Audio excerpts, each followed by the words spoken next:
Good morning. Morning మ్యాగజైన్కి స్వాగతం. ప్రముఖ దినపత్రికలు వస్తున్న వార్తలు వెనకాల జరుగుతున్న పరిణామాలు చూద్దాం.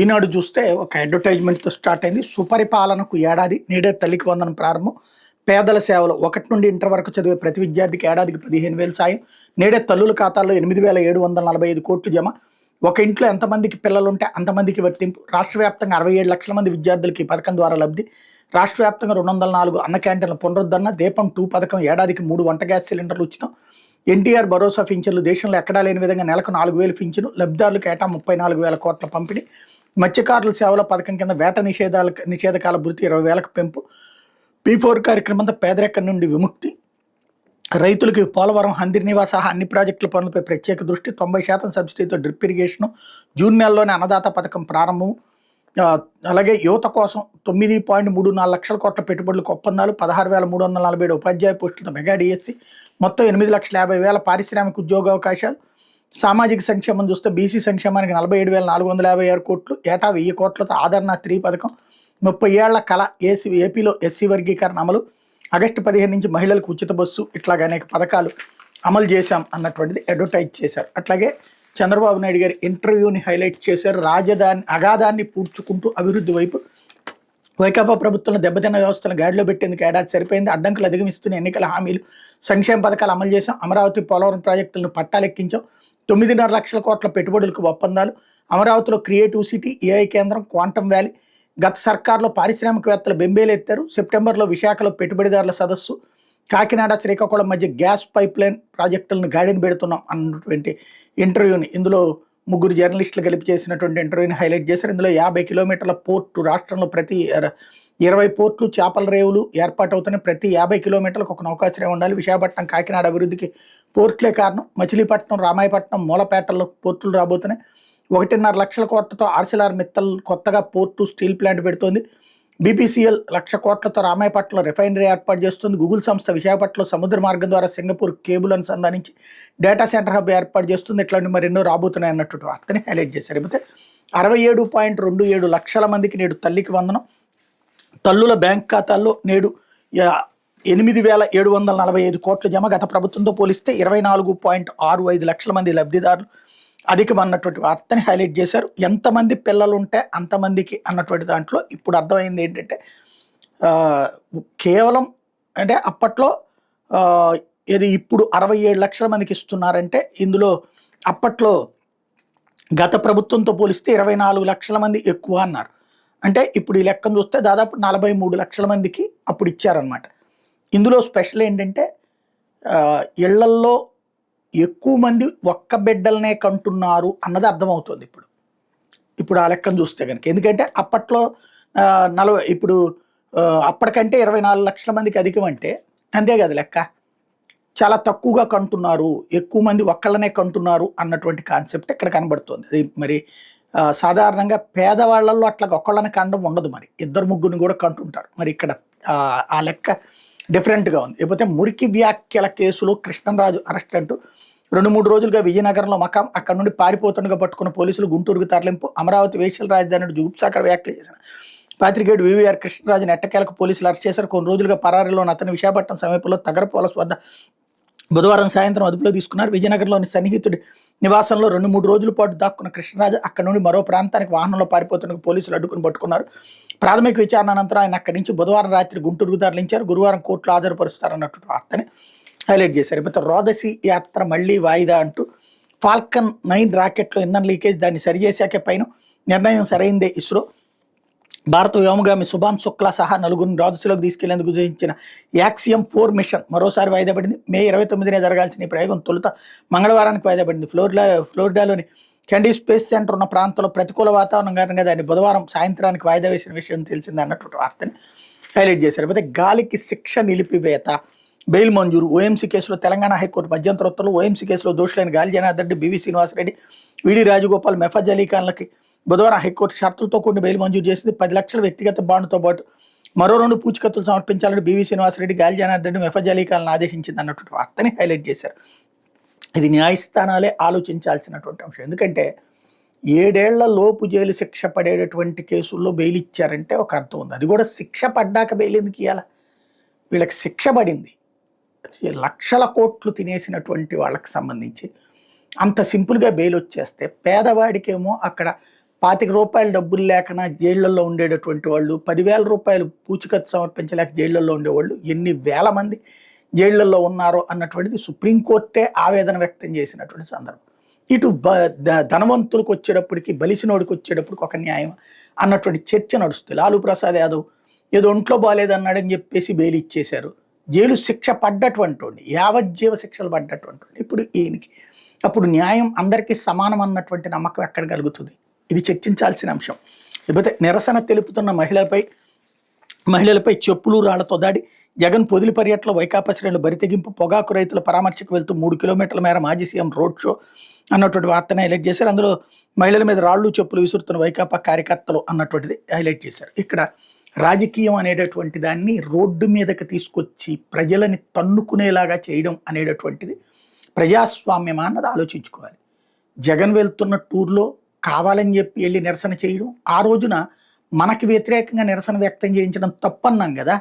అట్లాంటి తప్పు మనము చేస్తే అప్పుడు జగన్ చేసింది తప్పు ఎట్లా అవుతుంది? అప్పుడు చంద్రబాబు నాయుడు ర్యాలీకి వ్యతిరేకంగా, అదే చంద్రబాబు నాయుడు కుప్పం టూర్కి వ్యతిరేకంగా వైసీపీ వాళ్ళు ఆందోళన చేయడం తప్పన్నాం. అట్లాగే అమరావతి రైతులకు వ్యతిరేకంగా ఆందోళన చేయడం తప్పన్నాం. ఆ తప్పు అని ఫీల్ అవ్వబట్టినే కదా జనం, అది విధ్వంసం అని ఫీల్ అవ్వబట్టినే కదా ఆ ప్రభుత్వాన్ని దించింది, మన ప్రభుత్వానికి అధికారం ఇచ్చింది. మరి మనం అదే పని చేస్తే ఇంకప్పుడు అతను చేసింది తప్పు ఎట్లా అవుతుంది? సేమ్ టైం ఆ రోజున వాళ్ళు సమర్థించుకున్నారు, ఇది నిరసన తప్పేం లేదు, 3 రాజధానుల నిరసన, లేకపోతే కనుక చంద్రబాబు పరిపాలనకి, చంద్రబాబు వ్యవహార శైలికి వ్యతిరేకంగా నిరసన అని ఇప్పుడు మనం సమర్థిస్తున్నాం. తాత్కాలికంగా వాళ్ళని అరెస్టులు చేయొచ్చు, జైళ్ళలో పెట్టచ్చు, ఏడిపించవచ్చు, ఏమైనా చేయొచ్చు. కానీ లాంగ్ రన్లో ఏం సంకేతం ఇస్తున్నాం మనమైనా రేపు పొద్దున ఇదే పరిస్థితికి మళ్ళీ ఫేస్ చేయడానికి తప్పేం లేదన్నటువంటి అవతల వాళ్ళకి అవకాశం ఇచ్చినట్టు కదా. ఎదుటివాడిది తప్పు ఎత్తి చూపెట్టినప్పుడు ఆ తప్పు మనం జీవితంలో చెయ్యమన్న ఫీలింగ్ని జనానికి కల్పించినప్పుడు అది నిజమైనటువంటి రాజకీయం. అలా కాకుండా మేము అంతకంటే ఎక్కువ చేస్తాం అనేటట్టయితే కనుక అది ప్రతీకార రాజకీయం. అప్పుడు ఎవడు ప్రతీకారాలు తీర్చుకున్నా తప్పనేటటువంటి ఫీలింగ్ జనంలోకి పోతుంది, జనంలో నుంచి పోతుంది అన్నది ఇక్కడ ముఖ్యమైనది. లేకపోతే చంద్రబాబు మాట ఇచ్చి ఇల్లు కట్టించారు పెనుమోకలో, నిరుపేద కుటుంబంలో ఆనందం. సీఎం చంద్రబాబు నిరుపేద కుటుంబానికి ఇల్లు కట్టించిస్తానని ఇచ్చిన మాట నిలబెట్టుకున్నారు. గుంటూరు జిల్లా తాడేపల్లి మండలం పెనుమాకలో సీఎం చంద్రబాబు గతేడాది జూలై 1వ తేదీన ఎన్టీఆర్ భరోసా పింఛన్ల పంపిణీ కార్యక్రమాన్ని ప్రారంభించారు.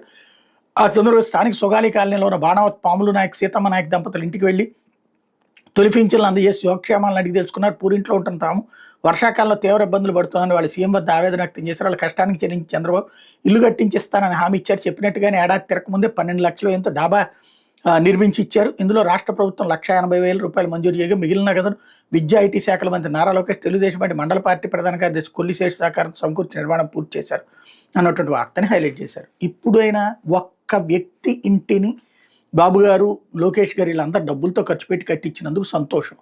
మరి మిగతా పేదల బ్రతుకులు ఏంటి? ఇచ్చిన ఇళ్ళు ఆపేస్తున్నామే.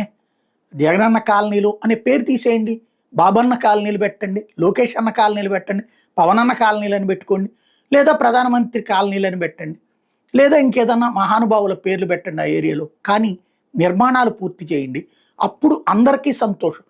ఏడాదిలో ఒక్క ఇల్లు కట్టించి ఇచ్చినట్టయింది, అది సొంత డబ్బులతో. ఇది ఆలోచించాల్సినటువంటి అంశం. లేకపోతే ఆదుకుంటారని దరఖాస్తు చేస్తే అడ్డగోలుగా పడేశారు. చిత్తూరు జిల్లాలో తోతాపురి మామిడి ధరలు పతనం అవడంతో ప్రభుత్వం ప్రతి కిలోకి ₹4 అదనంగా ఇస్తామని ప్రకటించి గుజ్జు పరిశ్రమ యాజమాన్యాలు కిలోకి ₹8 ఇవ్వాలని ఆదేశించింది. ఇది సరిగా అమలయ్యేందుకు మంగళవారం నుంచి రైతులు ఆధార్, 1B బ్యాంక్ ఖాతా పుస్తకం, పాన్ కార్డు జిరాక్సులు సేకరించాలని రెవెన్యూ సిబ్బంది సూచించింది. దాంతో చిత్తూరు జిల్లా జీడినెల్లూరు మండలం గొల్లపల్లి సమీప జైన్ కంపెనీ వద్దకు మంగళవారం తెల్లవారుజామున 3 గంటలకు రైతులు తమ వివరాలతో వచ్చారు. మధ్యాహ్నమైన అధికారులు పరిశ్రమ యాజమాన్యం వాళ్ళ నుంచి వివరాలు సేకరించలేదు. చివరికి రైతులే దరఖాస్తులు సేకరించి యాజమాన్యానికి ఇచ్చారు. బుధవారం ఉదయం టోకెన్లు తీసుకునేందుకు రైతులు పరిశ్రమ వద్దకు వెళ్ళగా తమ దరఖాస్తులు రోడ్డుపైన కనిపించాయి. 350 దరఖాస్తులు తీసుకుని మిగిలిన బయటపడేసినట్టు తెలిసి రైతులు ఆగ్రహం వ్యక్తం చేశారు. పడేసిన దరఖాస్తులు తమది ఉందా అని వెతుకుతూ కనిపించారు అన్నటువంటి. ఇది ఎంత నీచం, ఎంత నికృష్టం. ఇదే జగన్ టైంలో జరుగుంటే జగన్ చెప్తే ఇది జరిగేది. రైతులంటే ఎంత చులకన, రైతులంటే ఎంత అహంకారం అని ఫ్రంట్ పేజీ బ్యానర్ పెట్టేవాళ్ళు. ఇక్కడ అధికారం ఒక్కళ్ళు లేడట, ఆ కంపెనీ వాడు పట్టించుకోలేదట, ఆ అప్లికేషన్ అని బయట పారేశారట. ఇది ఒక ఫోటో వార్త కిందకి రాసుకొచ్చారు. అది కూడా అర్థం కాని ఒక చిన్న టైటిల్తో ఆదుకుంటారని దరఖాస్తు. అసలు ఆదుకుంటానని చెప్పిన ప్రభుత్వం మోసం చేసినట్టు కదా. అక్కడ అధికారులు లేరంటే, అంటే రైతులకు అన్యాయం చేసింది ఎవరప్పుడు? ప్రభుత్వమే అవుతుంది కదా. బాబు గారు మాట చెప్తే కిందోళ్ళు చేయలేదంటే సస్పెండ్ చేయాలి, లేకపోతే డిస్మిస్ చేసి అవతల పడేయాలి. అదే సందర్భంలో ఆ కంపెనీ మీద యాక్షన్ తీసుకోవాలి. ఏం జరగట్లేదంటే ఏంటి అక్కడ?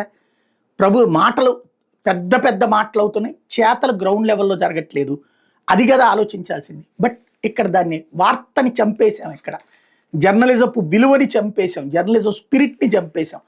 లేకపోతే ఎరువుల తయారీదారుల సమస్యను పరిష్కరించండి. కేంద్ర మంత్రి రామ్మోహన్ నాయుడు వెంట సూక్ష్మ పోషక ఎరువుల విక్రయానికి కేంద్ర ప్రభుత్వం జారీ చేసిన G3 ధృవీకరణ పత్రం జూన్ 16తో ముగుస్తుండటంతో తయారీదారులు తీవ్ర ఒత్తిడిని ఎదుర్కొంటున్నారు. వారి సమస్యలు వెంటనే పరిష్కరించాలని కేంద్ర పౌర విమానయాన శాఖ మంత్రి రామ్మోహన్ నాయుడు కేంద్ర వ్యవసాయ శాఖ మంత్రి శివరాజ్ సింగ్ చౌహాన్ని కోరారన్నటువంటి వార్తని హైలైట్ చేశారు.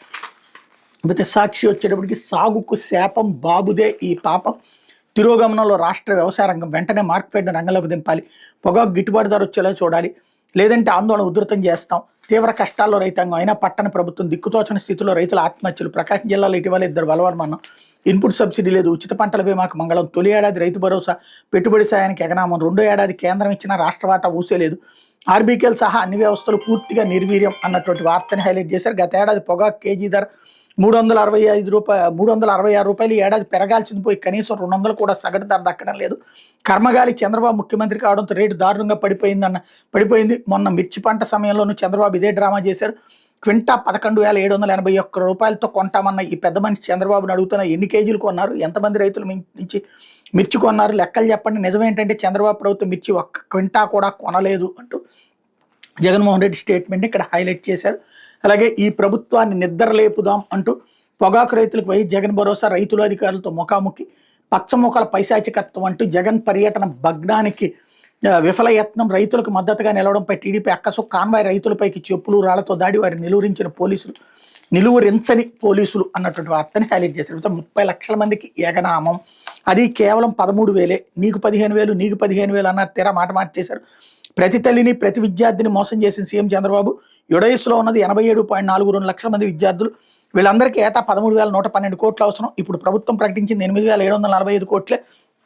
వాస్తవంగా ఈ మొత్తం 58 లక్షల మందికే సరి. గత ఏడాది 13,112 కోట్లు ఎగవేత, 2 ఏళ్లలో కలిపి 30,000 చొప్పున ఇవ్వాలని తల్లులు డిమాండ్.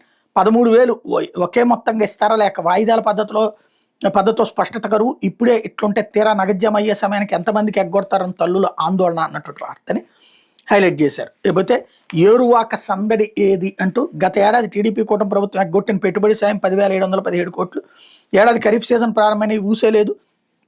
గడిచిన సీజన్కి సంబంధించిన అందని పంట నష్టపరిహారం 1000 కోట్లకు పైగా ధాన్యం బకాయిలు చెల్లించలేదు.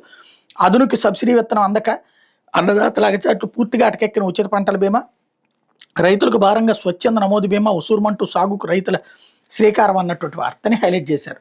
లేకపోతే ఆధార్ ఉంటేనే తత్కాల్ అంటూ జూలై 1 నుంచి అమలు చేయనున్న రైల్వే శాఖ జూలై 15 నుంచి ఓటీపీ నిబంధన, ఏజెంట్లకు అరగంట తర్వాతే అవకాశం, 24 గంటల ముందే వెయిటింగ్ లిస్ట్ స్టేటస్, పైలట్ ప్రాజెక్టుగా బికనేర్ డివిజన్లో అమలు అన్నటువంటి వార్తని హైలైట్ చేశారు. లేకపోతే వారాహి ఆలయాన్ని వదలని టీడీపీ నేతలు, తిరుచానూరులో ఆలయం నేలమట్టం, అమ్మవారి విగ్రహం, శివలింగం, ఇతర విగ్రహాల ధ్వంసం, ఈ పాపం టీడీపీ నేత కిషోర్ రెడ్డిదేనంటున్న ఆలయ నిర్వాహకులు. కిషోర్ రెడ్డి టీడీపీ ఎమ్మెల్యే పులివర్తి నాని అనుచరుడు అన్నటువంటి వార్తని ఇక్కడ హైలైట్ చేశారు. ఇందులో తిరుచానూరులో టీడీపీ నేతలు రెచ్చిపోయారు. శ్రీ ఆదివారాహి ఆలయాన్ని నేలమట్టం చేశారు. అమ్మవారి విగ్రహం, శివలింగం, ఇతర మూర్తుల విగ్రహాలను ధ్వంసం చేసి స్వర్ణముఖిలో పడేశారు.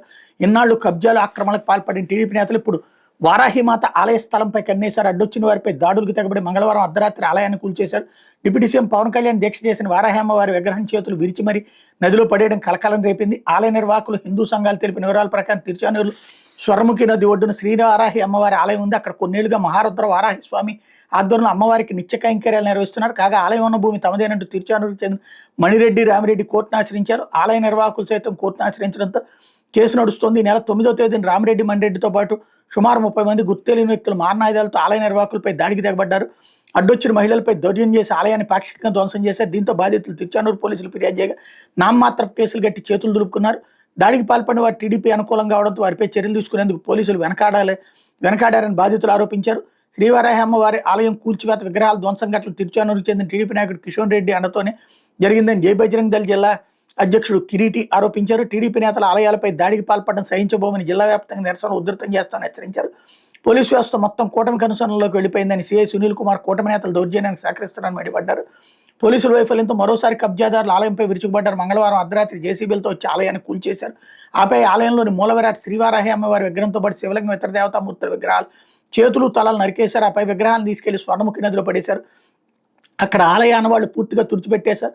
సమాచారం అందుకున్న హిందూ సంఘాలు, జై బజరంగ్ దళ కార్యకర్తలు బుధవారం ఘటనా స్థలానికి చేరుకుని స్వర్ణముఖి నదిలో పడేసిన విగ్రహాలు జేసీబీ సాయంతో వెలికితీశారు. అప్పటికే విగ్రహాలు పగిలిపోవడంతో హిందూ సంఘాలు మండిపడ్డాయి. హిందూ సంఘాలు ఆలయ నిర్వాహకులు తిరుచానూరు పోలీస్ స్టేషన్ సమీపంలో విరిగిన విగ్రహాలతో నిరసనకు దిగారు.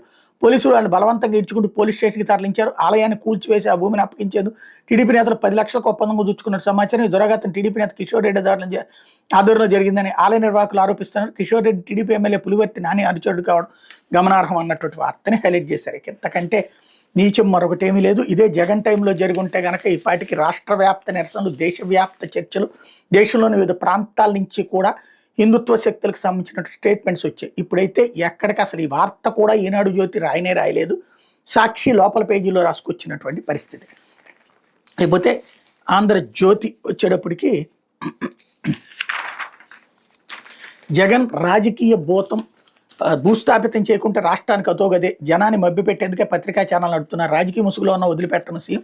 సుపరిపాలన దిశగా ఏడాది తొలిడుగు, ఇబ్బందులన్నీ ఉన్న హామీల అమలు, నేడే తల్లికి వందనం నిధుల జమ, ఈ నెల 20న అన్నదాత సుఖీభావ సొమ్ము, ఆగస్టు 15 నుంచి మహిళలకు ఉచిత బస్సు, నిరుద్యోగ భృతిపై వర్కౌట్ చేస్తున్నాం, P4 ప్రభుత్వ ధనంతో మహిళలకు 1500, సుస్థిర ప్రభుత్వంతోనే సత్ఫలితాలు, రాష్ట్రాభివృద్ధిని వైకుంఠపాళిలోకి నెట్టద్దు, 2019 ఎన్నికల్లో ఓటమికి 2 ప్రధాన కారణాలు, వైసీపీ దుష్ప్రచారాన్ని అడ్డుకోలేకపోవడం, కార్యకర్తలను సమాయత్తం చేయలేకపోవడం అన్నటువంటి స్టేట్మెంట్ని హైలైట్ చేశారు. అట్లా కృష్ణంరాజు అరెస్ట్ అన్నటువంటి వార్తను హైలైట్ చేశారు. అమరావతిపై అసభ్య వ్యాఖ్యల కేసులో అదుపులో కేసు నమోదు, అజ్ఞాతవాసం. శ్రీకాకుళం నుంచి వస్తుండగా పట్టుకున్న విశాఖ పోలీసులు రోడ్డు మార్గంలో తుళ్లూరు తరలింపు, నేడు మంగళగిరి కోర్టులో హాజరు అన్నటువంటి వార్తని హైలైట్ చేశారు. అట్లా మహిళలపై రాళ్లు, చెప్పులు, బూతులు, దుర్భాషలతో విరంగం, అమరావతి మహిళలకు జగన్ క్షమాపణ చెప్పాలన్నవే నేరం, పొదిల్లో రెచ్చిపోయి మరీ దాడులు, కానిస్టేబుల్తో ఒకటి మహిళకు గాయాలన్నటువంటి వార్తని హైలైట్ చేశారు.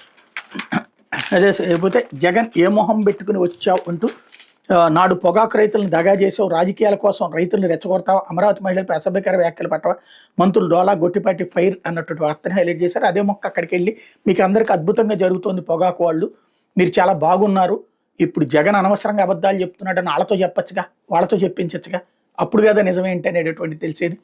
లేకపోతే గాలి జైలు శిక్ష రద్దు అన్నటువంటి వార్తని హైలైట్ చేశారు. ఓబులాపురం మైనింగ్ కంపెనీ కేసులో దోషిగా తేలిన కర్ణాటక మాజీ మంత్రి బీజేపీ ఎమ్మెల్యే గాలి జనార్దన్ రెడ్డికి సిబిఐ కోర్టు విధించిన జైలు శిక్షను తెలంగాణ హైకోర్టు సస్పెండ్ చేసింది. ఈ మేరకు మధ్యంతర ఆదేశాలు ఇచ్చింది. గాలితో పాటు మిగతా 3 నిందితులు బెయిల్ మంజూరు చేసింది. హైకోర్టు ఇచ్చిన ఈ మధ్యంతర తీర్పుతో కర్ణాటక శాసనసభ సభ్యుడిగా గాలి జనార్దన్ రెడ్డి సభ్యత్వం పునరుద్ధరణ జరగనుంది. ఓఎంసీ కేసులో బెయిల్ ఇవ్వడంతో పాటు జైలు శిక్షణ రద్దు చేయాలంటూ గాలి జనార్దన్ రెడ్డి, బివి శ్రీనివాసరెడ్డి, విడి రాజగోపాల్, మహోజ్ అలీ ఖాన్ ఓఎంసీ కంపెనీ వేర్వేరు క్రిమినల్ అప్పీళ్లు దాఖలు చేశారు. వీటిపై జస్టిస్ కె లక్ష్మణ్ ధర్మాసనం విచారణ చేపట్టి బుధవారం తీర్పు వెలువరించింది. నిందితులందరికీ బెయిల్ మంజూరు చేసింది. గాలి జనార్దన్ రెడ్డి, శ్రీనివాసరెడ్డి, అలీఖాన్ 10 లక్షల చొప్పున వ్యక్తిగత బాండు సిబిఐ కోర్టు నిర్దేశించిన మొత్తానికి 2 పూచికత్తులు సమర్పించాలని పేర్కొంది. రాజగోపాల్ 1 లక్ష వ్యక్తిగత బాండు 2 పూచికత్తులు సమర్పించాలని తెలిపింది. నిందితులు ఎవరు హైకోర్టు అనుమతి లేకుండా దేశం విడిచి వెళ్లరాదని, ఎలాంటి క్రిమినల్ చర్యలు భాగస్వాములు కారాదని షరతులు విధించింది. ఇక ఈ కేసులో ప్రధాన పిటిషన్లు ఆగస్టులో విచారణకు రానున్నాయి. ఓబులాపురం కేసులో సిబిఐ కోర్టు గత నెల 6న తీర్పునిచ్చింది. గాలి జనార్దన్ రెడ్డితో పాటు మరో 3 దోషులుగా నిర్ధారిస్తూ 7 ఏళ్ల జైలు శిక్ష విధించింది. కాగా ఇదే కేసులో నిందితురాలుగా ఉన్న ఏపీకి చెందిన ఐఏఎస్ అధికారి శ్రీలక్ష్మి దాఖలు చేసిన క్రిమినల్ రివిజన్ పిటిషన్లో కౌంటర్ దాఖలు చేయాలని సిబిఐకి హైకోర్టు ఆదేశాలు జారీ చేసింది. ఈ పిటిషన్ సుప్రీంకోర్టు తిప్పి పంపి 4 రోజులు అవుతున్నా ఎందుకు ఆలస్యమైందని సిబిఐని ప్రశ్నించింది. ఈ పిటిషన్ 3 నెలల్లో పరిష్కరించాలని పేర్కొంటూ సుప్రీంకోర్టు స్పష్టమైన గడువు నిర్దేశించిన కౌంటర్ దాఖలు చేయబడిపై ఆగ్రహం వ్యక్తం చేసింది. సిబిఐ వాదన వినలేదు అనే కారణంతో శ్రీలక్ష్మికి అనుకూలంగా హైకోర్టు ఇచ్చిన తీర్పును సుప్రీంకోర్టు కొట్టేసింది. ధర్మాసనం గుర్తు చేసింది. తదుపరి విచారణ ఈ నెల 19కి వాయిదా వేసింది అన్నటువంటి వార్తని హైలైట్ చేశారు. లేకపోతే మద్యం స్కామ్లో మిథున్ రెడ్డి కీలక పాత్ర అంటూ ప్రధాన వ్యూహకర్త ఆయన హైకోర్టులో సిట్ కౌంటర్, ఆయనకు ముందస్తు బెయిల్ ఇవ్వద్దు, సిట్ అభ్యర్థన నేడు విచారణ అన్నటువంటి వార్తని హైలైట్ చేశారు. ఇది దినపత్రికలో వచ్చిన వార్తలు వెనకాల జరుగుతున్న పరిణామాలు.